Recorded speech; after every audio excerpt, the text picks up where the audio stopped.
Luis Daniel Vázquez, colaborador permanente de este espacio de nuestra sección desde el campus, coordinador del doctorado en Ciencias Sociales de Flaxo, México. Bienvenido, como siempre, a tu espacio. Vamos a ver una cápsula del tema sobre el que desarrollarás tu comentario y volvemos a tu análisis. Adelante, muchas gracias, Ciro. Desde el campus. El incremento de la violencia en México durante el sexenio anterior tuvo graves consecuencias para la población. El aumento tanto de las muertes violentas como de las quejas interpuestas en contra de la Secretaría de la Defensa Nacional, la Secretaría de Marina y la Secretaría de Salud ante la Comisión Nacional de Derechos Humanos por presuntas violaciones a derechos humanos dan cuenta de los costos de la guerra contra el narco. A estas cifras se suma la reciente cuenta de 26,000 personas desaparecidas y un número no calculado de personas desplazadas. Esta violencia tuvo serias consecuencias contra determinados grupos que ya se encontraban en situación de vulnerabilidad. Los defensores y defensoras de los derechos humanos, los periodistas y los migrantes son tres de ellos. En relación con los defensores y defensoras de derechos humanos y los periodistas, el 26 de julio del 2012 se publicó una ley que implementa un mecanismo para su protección. ¿Cuáles son los saldos de la violencia en México en el sexenio anterior? ¿Cuáles son los grupos en situación de vulnerabilidad por este contexto? ¿Cómo se ha trasladado la violencia hacia los jóvenes? ¿Está funcionando el mecanismo de protección para los defensores de derechos humanos y periodistas? Estas son algunas de las preguntas sobre las que charlaremos en Periodismo desde el Campus.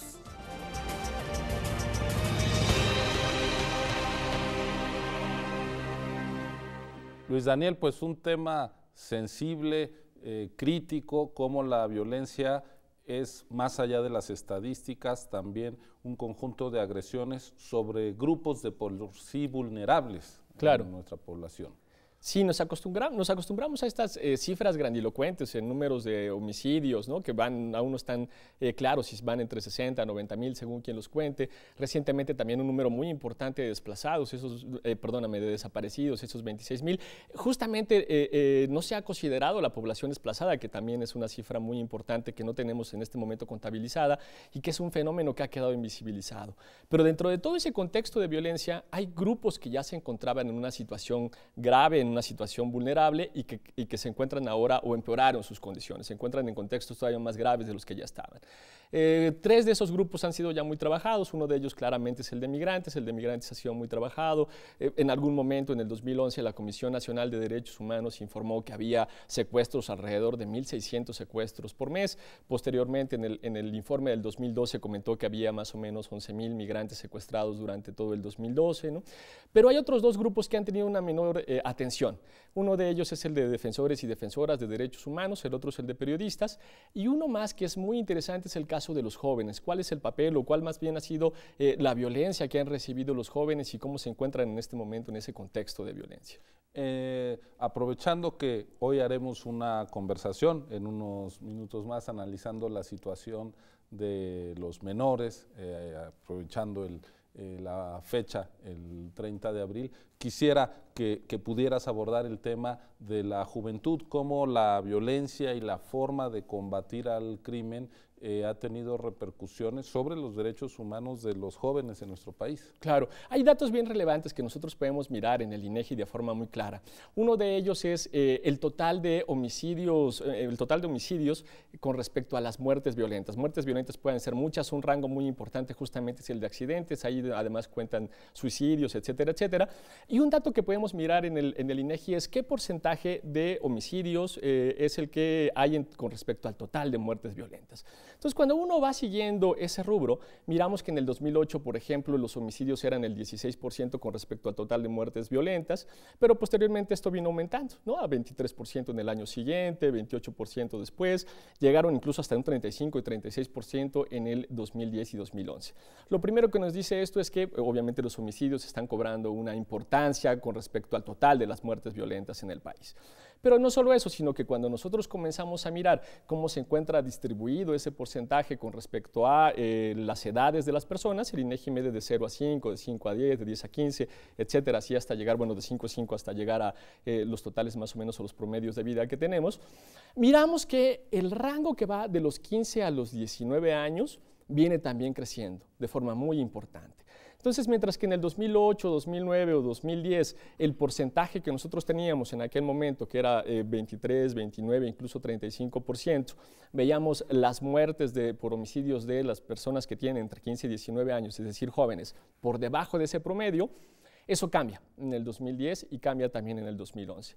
En el 2010 ya se empareja, ¿no? Mientras que tenemos un total de homicidios de 35% con respecto al total de muertes violentas, justamente en ese rango de edad también tenemos un 35%. Y en el 2011 incluso es superior, ¿no? Mientras que tenemos un 36%, en el total de promedio tenemos un 38%. Y si tú miras el resto de los rangos, ciertamente ya los homicidios se concentraban en las personas que van de los 20 a los 25, 25 a 30, 30 a 35, pero empiezan a disminuir en los rangos que van de 40 a 50 años, ¿no? ¿Qué quiere decir esto? Que cada vez más personas más jóvenes se encuentran involucradas en homicidios. Este involucramiento lo podemos mirar desde dos lugares totalmente distintos. Uno, que lamentablemente son cooptados muchas veces en contra de su voluntad directamente por el narco. Es el caso de lo que nosotros conocimos como los niños sicarios, ¿no? El caso del Ponchis, que alguna vez presentaron cuando lo detuvieron en un aeropuerto, y era un niño de 13 años que en realidad tendría que mirarse como una víctima, y lo presentaban justamente como un victimario porque tenía una historia detrás. Y por el otro lado lo que tenemos es que muchas veces estos conflictos violentos se desplazaron a lugares que eran normalmente concurridos por jóvenes y en consecuencia los jóvenes también se convertían en víctimas de la violencia. El caso más claro es el de la masacre de Salvarcar, donde mueren un montón de jóvenes, todos ellos menores de edad, en una fiesta en Ciudad Juárez, ¿no? Entonces, además de estos datos con respecto a violencia y homicidio, lo que tenemos también es que independientemente de que las muertes se concentren en grupos de edad superior, lo que tenemos también ahí son historias importantes de abandono, de destrucción familiar, donde los niños también son víctimas, sin duda, de ese contexto de violencia. Luis Daniel, hay un tema que estos días, a propósito de los grupos que identificabas como vulnerables, que es el de los periodistas, y decía yo que estos días nos hemos enterado, por ejemplo, de amenazas al equipo de Artículo 19 México por su labor, digamos, de ejercicio de la libertad de expresión.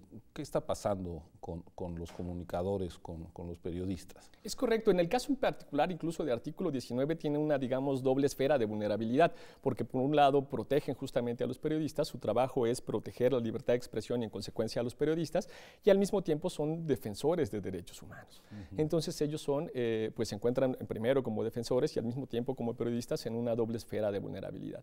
En general, los defensores de derechos humanos en los últimos años han tenido graves problemas en cuanto a que han sufrido distintos ataques, y esos ataques han venido sumándose de forma muy importante. Por ejemplo, en el 2010 la Comisión de Derechos Humanos del DF más o menos identificó alrededor de un poco más de 40 casos de ataques a defensores de derechos humanos.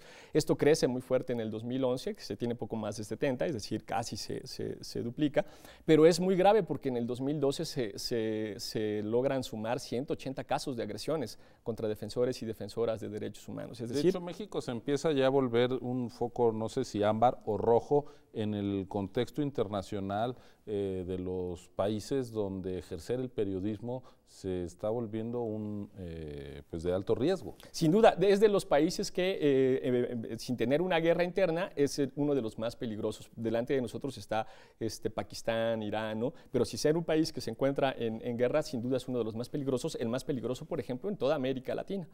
Entonces, lo que tenemos ahí son ataques sistemáticos, justamente, por un lado a los defensores de derechos humanos, por otro lado a los periodistas. Tal vez una diferencia relevante es que los defensores, de alguna forma, por su trabajo, tienen una red que los agrupa y además esa misma red les permite acercarse a los mecanismos de protección, mecanismos como el que recientemente se ha implementado vía una ley para proteger a los justamente defensores de derechos humanos y periodistas. Salió la ley en junio del 2012. La Junta de Gobierno más o menos se nombró en noviembre también del año pasado y ha venido funcionando con algunos problemas a partir de algunos mecanismos de protección o medidas de protección que tienen que ver con ponerles guardaespaldas, botones de pánico, algunas veces poner cámaras en sus casas, etcétera, etcétera. Sin embargo, te decía que va funcionando más o menos con algunos problemas financieros, muchos problemas administrativos, pero el principal problema que tiene ese mecanismo es que no ha logrado generar incidencia en cómo hacer una buena investigación por parte de las procuradurías. Y en la medida que no tengamos una buena investigación, lo que seguimos teniendo ahí es un alto grado de impunidad que permite que se vuelvan a hacer ese tipo de ataques en contra tanto de periodistas como de defensores de derechos humanos. Por el otro lado, los periodistas, al no contar con esta red y esta además expertise de protección de derechos humanos, el principal problema que tienen es que cuando sufren una agresión muchas veces no saben a quién acudir, ¿no? O no acuden a mecanismos como este.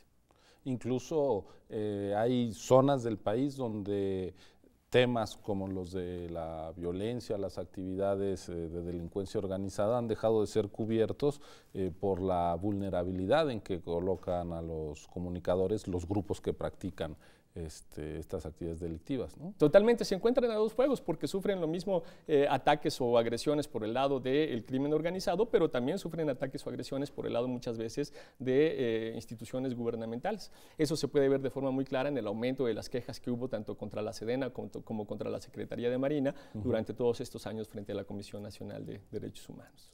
Pues Luis Daniel, creo que es un tema de lo más delicado y por lo mismo que debe tener toda la atención, todos los ojos encima de ellos, la situación de los jóvenes, de los defensores de derechos humanos, de los periodistas. Seguiremos pues desde este espacio dándole seguimiento a estos temas tan relevantes. Gracias como siempre por la precisión de tu análisis y por tus pertinentes llamados de atención. Nos vemos pronto en tu espacio. Gracias, Ciro. Vamos a hacer un corte y regresamos ya a nuestra sección Contraste a hablar de la situación y los derechos de la infancia en México. No se vaya.